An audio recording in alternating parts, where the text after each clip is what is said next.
अष्टाविंशः सर्गः वेणुद्बन्धन व्यवसायः।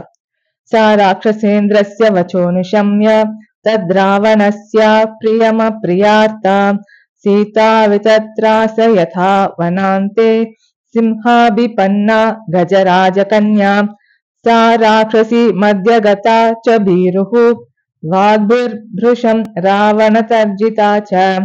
कान्तारमध्ये विजने विसृष्टा बालेव कन्या विललापसीता। सत्यं बतेदं प्रवदन्ति लोके नाकालमृत्युर्भवतीति सन्तः।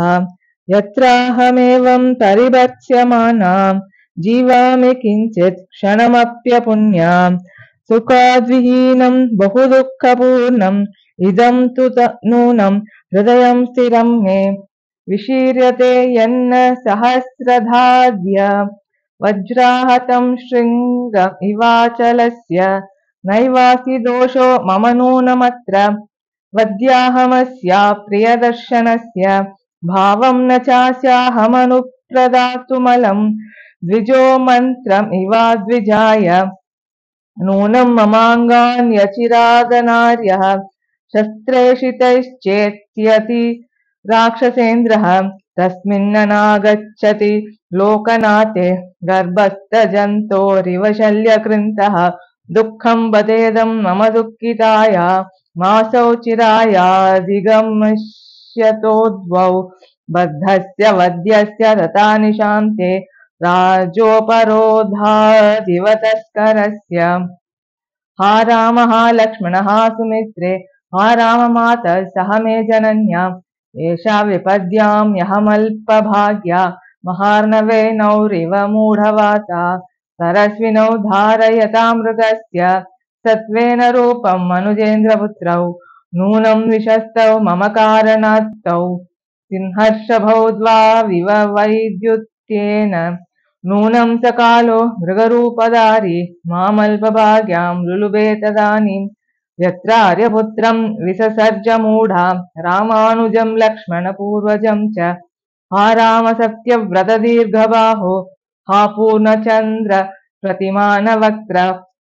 हा जीवलोकस्य हितप्रियश्च वध्यां न मां वेत्सि हि राक्षसानाम्। अनन्यदेव त्वमियं क्षमा च भूमौ च शय्या नियमश्च धर्मे। पतिव्रता त्वं विफलं ममेदं कृतं कृतघ्नेष्विव मानुषाणां। मूगो हि धर्मचरितो मयायं तथैकपत्नी त्वमिदं निरर्थं। या त्वां न पश्यामि कृशा विवर्णा हीना त्वया सङ्गमने निराशा। पितुर्निदेशं नियमेन कृत्वा वनानिवृत्तश्चरितव्रतश्च। स्त्रीभिस्तु मन्ये विपुलेक्षणाभिः त्वं रंस्यसे वीतभयकृतार्थः। अहं तु राम त्वयि जातकामा चिरं विनाशाय निबद्धभावा। मोघं चरित्वा तपोव्रतं च त्यक्ष्यामि दिग्जीवितमल्पभाग्या। साजीवितं क्षिप्रमहं त्यजेयं विषेण शस्त्रेण शितेन वापि। विषस्य दाता न हि मेऽस्ति कश्चित् शस्त्रस्य वा वेश्मनि राक्षसस्य। इतीव सीता बहुधा विलप्य सर्वात्मना राममनुस्मरन्ती। प्रवेपमाना परिशुष्कवक्त्रा नगोत्तमं पुष्पितमाससाद। शोकाभितप्ता बहुधा विचिन्त्य सीता तवेण्योद्ग्रथनं गृहीत्वा। उद्बध्य वेण्योद्ग्रथनेन शीघ्रमहं गमिष्यामि यमस्य मूलम्। उपस्थिता सा मृदुस्कर्वगात्री शाखां गृहीत्वाथ नगस्य तस्यास्तु रामं प्रविचिन्तयन्त्याः रामानुजं स्वं च कुलं शुभाङ्ग्याः। शोकानिमित्तानि तथा बहूनि धैर्यर्जितानि प्रवराणि लोके। प्रादुर्निमित्तानि तदा बभूः पुरापि सिद्धान्युपलक्षितानि। इति श्रीमद् रामायणे सुन्दरकाण्डे अष्टाविंशः सर्गः। एकोनत्रिंशः सर्गः। शुभनिमित्तानि। तथा गतां त्वां वसितामनिन्दितां व्यपेतहर्षां परिदीनमानसां।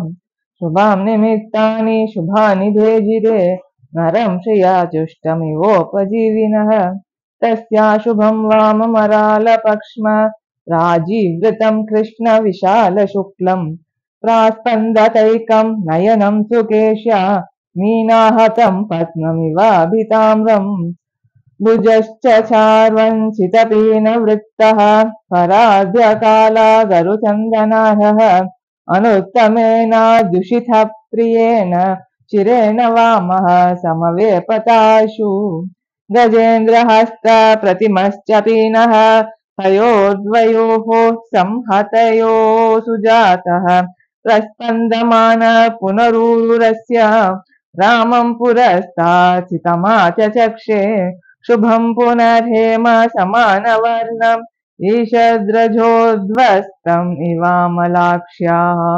वाचहस्तिताया शिखराग्रदन्त्या किञ्चित् परिस्रंसत चारुगात्र्या एतैर्निमित्तैरपरैश्च शुभ्रूः सम्बोधिता प्रागपि साधुसिद्धैः वातातपक्लान्तमिव प्रणष्टम् वर्षेण बीजं प्रतिसञ्जहर्ष तस्या पुनर्बिम्बफलोपमोष्टम् स्वक्षिभ्रूकेशान्तमरालपक्ष्म वक्त्रं बभाषे स्मितशुक्लदंष्ट्रम् राहोर्मुखचन्द्रैव प्रमुक्तः सावीतशोका व्यपनीततन्द्री शान्तज्वरा हर्षविवृद्धसत्त्वा अशोभतार्या वदनेन शुक्ले शीतांशुनारात्रिरिवोदितेन इति श्रीमद् रामायणे सुन्दरकाण्डे 29 सर्गः।